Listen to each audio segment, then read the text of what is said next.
Ini 29 Agustus 2024, saya balik membahas XAUSD. Seperti biasa, kita start di Saxo, masuk di daily. Saya akan tunjukkan pembentukan yang terjadi dalam daily hari ini. Ya, teman-teman bisa ngelihat ada liquidity grab. Ya, kalau salah di daily-nya kelihatan lumayan signifikan ya LQ grab-nya ya di 2493.69. Jadi dia take the liquidity grab, lalu dia melanjutkan penguatannya kembali. Dan ini yang kemarin saya bilang kepada teman-teman sekalian bahwa ya ini adalah pergerakan yang dinamakan sebatas dari fake out. Oke, kalau misal teman-teman tonton beberapa video yang saya sudah upload sebelum-sebelumnya, teman-teman sebenarnya sudah bisa ngelihat bahwa saya itu punya conviction di sini. Ini 22 jam yang lalu, artinya kemarin saya analisis penguatan seller XAUSD potensi turun ke 2500, dan ini 2 hari yang lalu. Saya tetap juga mengatakan conviction sama, XAUSD perlu retracement ke 2500, di sini juga sama. XAUSD membentuk base baru, perlu retracement ke 2500 dulu. Jadi conviction saya dia akan turun ke 2500 itu besar, teman-teman. Dan yes, kemarin dia drop di bawah dari 2500, dia makan sampai 2493.69. Dan kondisi saat ini teman-teman lihat dia rebound kembali. Wajar, kenapa? Karena yang teman-teman lihat adalah ini merupakan pembentukan base ya. Dalam daily ini adalah pembentukan base yang memang seharusnya terjadi ketika gold itu sedang ingin membentuk all time high barunya lagi. Kenapa ya? Sampai tanpa ada pergerakan yang signifikan, maka dia akan terus-menerus membentuk yang namanya base. Nanti baru dia breakout untuk membentuk new all time high yang nggak bisa kita pungkiri. Kekuatan ketika dia membentuk all time high itu akan sangat signifikan dan dia dorongannya akan sangat amat kuat. Sedangkan kalau misalnya kita ngelihat dia ingin retracement, maka dia harus retracement berturut-turut seperti ini. Drop kencang, drop kencang. Drop kencang. Dan menurut saya ini akan terjadi nanti ya di hari ini sampai besok. Kita lihat aja bagaimana reaksi pasar, apakah ingin membentuk all time high baru atau malah akan mengalami drop yang lumayan signifikan. Sekarang kita ngomongin PDH PDL-nya dulu aja. Ini saya hapus beberapa angka ini biar teman-teman nggak pusing. Ini saya hapus juga level-level di sini karena ini adalah pembentukan yang lama. Biar kita bersih dulu aja. Ya. Kita ngomongin PDH PDL. Kalau misalnya PDH kemarin kan teman-teman perhatikan di sini ya di 2529. Lalu previous daily low-nya adalah di 2493. Dan pergerakan saat ini ada di dalam internal liquidity-nya, masih bergerak dalam momentum yang ada dari pembentukan ini. If I change it ke bata garis, teman-teman ngeliat ada highest yang baru di sebelah sini. Ya, ini adalah resistennya, dia close di atas itu. Selebihnya nggak pernah lagi close di atas itu. Di berapa ini? 2524 ya, 2524, 2529. It means kalau misal saya harus entry sell, saya akan entry sell di dekat sana. Ya, sedangkan di titik-titik ini ya masih akan membentuk base lagi, masih akan melambat lah saya bisa bilang. Now we back to Owanda, lalu saya akan tunjukkan di H4. Sekarang kita ngeliat di H4 ya, teman-teman bisa perhatikan kalau misalnya kita ngomongin RSI bullish 54.55 di atas 50, di atas neutral. MACD belum ini teman-teman, dia belum golden cross ya, tapi there's a big potential dia bisa golden cross seandainya dia berhasil breakout di 2520-an tadi ya. 2520 adalah area sell yang saya sudah selalu bilang sama teman-teman, itu merupakan area sell yang oke banget kalau teman-teman mau. Yap, dan teman-teman bisa ngeliat di sini there's a fair value gap yang terbentuk. Ini gap kebentuk dari sini turun sampai sini. Ini ada gap yang kebentuk, gapnya lumayan besar ya. Dan there's a big potential dia bisa nutup dulu gap tersebut. Jadi kalau misalnya gapnya ketutup, ya ini adalah tanda yang baik bagi para buyer. Namun nanti dia perlu nge-retest kembali teman-teman sekalian. Di mana? Ya di sini. Ini adalah area retestnya. Menurut saya ini adalah area sell terbaik yang bisa kita dapatkan seandainya dia akan nyentuh ke area sana, yaitu di 2524 sampai 2529. Tinggal nanti kita atur aja mau masuknya beberapa kali. 2524 masuk duluan, nanti re-entry lagi di 2529. Begitu. Lalu nanti lanjut ke 2531 sampai 2533 ya, atau 2531, 2533 itu sebagai area sell lanjutannya. Kenapa? Karena itu adalah all time high. Kita punya conviction dia masih nggak akan bentuk yang namanya new all time high terlebih dahulu. Itu conviction kita dulu aja. Oke, sekarang kalau kita ngelihat secara tren, ini kan bullish ya. Kalau kita tarik ke sebelah sini juga still the same. Dan pertemuannya nanti kalau dia akan hit itu ya sampai di sini lah. Jadi around 2533, 2535, mungkin ada volatile, baru nanti dia mengalami penurunan kembali. Itu kalau conviction kita dia masih bisa mempertahankannya. Yang penting adalah saya sudah yakin dia sudah ngambil liquidity-nya lumayan di sini.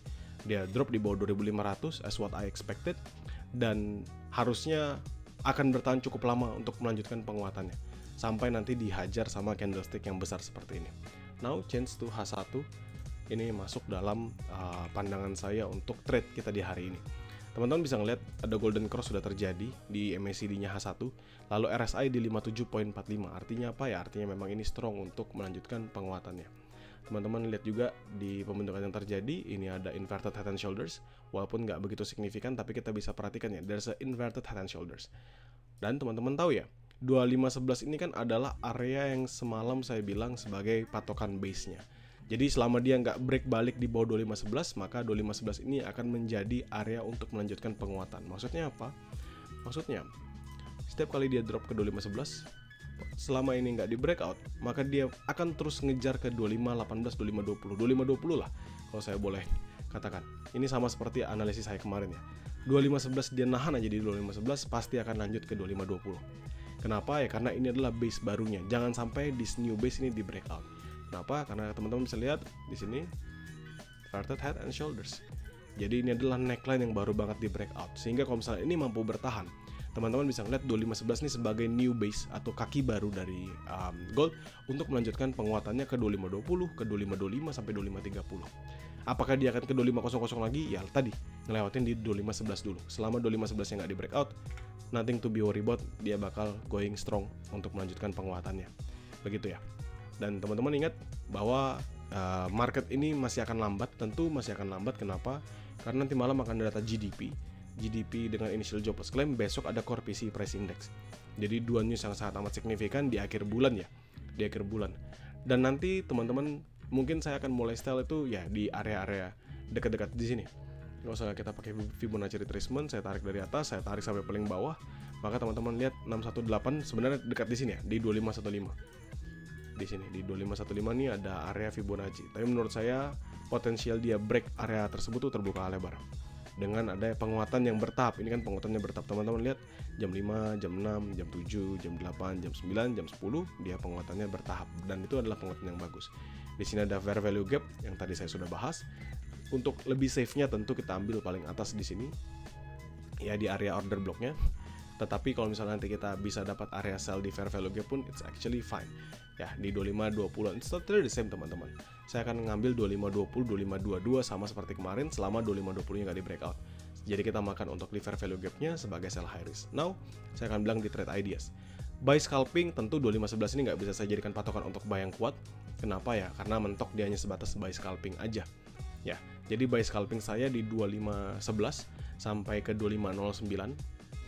Ya itu hanya untuk makan scalping aja 2511, 2509. Lalu nanti buy untuk high risk-nya. Ya kembali saya akan ngomong buy untuk high risk-nya sebenarnya nggak jauh beda sebenarnya teman-teman dari kemarin. 2500, 2498.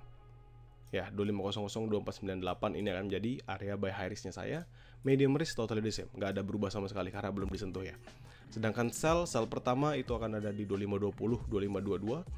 Itu adalah untuk high risk, jadi selama 2520 yang nggak breakout di H1. Lalu nextnya itu ada di 2526 ke atas, 2526, 2529. Ya, 2526, 2529. Baru terakhir nanti di 2531. Itu aja area yang bisa kita manfaatkan sejauh ini. Kalau misalnya tendensi, bagaimana sih tendensinya sekarang? Kalau misalnya kita ngomongin kan sebenarnya dia nggak bisa nembus atau nggak bisa membentuk yang namanya ATH baru ya. Kalau misalnya kita ngomong nggak bisa nembus ATH baru, maka kita bisa ngelihat there's a big potential dia perlu breakout on this level. Kalau ngikutin trend lainnya aja, ini di 2523, ya 2522, 2523 lah. Atau kalau misalnya kita nembus ya sebenarnya sampai di atas ini aja, di sini. Jadi selama area tersebut nggak bisa di breakout, ya teman-teman tahu dia akan drop dan dropnya sangat amat signifikan. Seberapa signifikan ya? Sesignifikan inilah. Bisa sesignifikan ini. Misalnya dia nahan nggak kuat untuk melanjutkan penguatannya, maka dia bisa drop lumayan signifikan sebesar pergerakan seperti itu. Ini kalau kita lihat penurunan bisa sampai 200-an pips, 218 pips penurunannya ya. Jadi kita tinggal tunggu aja untuk pergerakan hari ini. Dan kalau misalnya teman-teman mau ya teman-teman nanti bisa trade santai. Untuk buy scalpingnya ada, sell scalping sih saya belum ketemu ya. Saya belum menarik sell scalping, mungkin nanti ketika London session baru ada pikiran untuk sell scalping. Tapi untuk sekarang ya sebatas ini dulu aja. Menurut saya ini sudah oke. Teman-teman nanti sesuaikan lagi dengan metode yang teman-teman jalankan. Jadikan MapKing ini sebagai referensi dan semoga bisa profit di hari ini.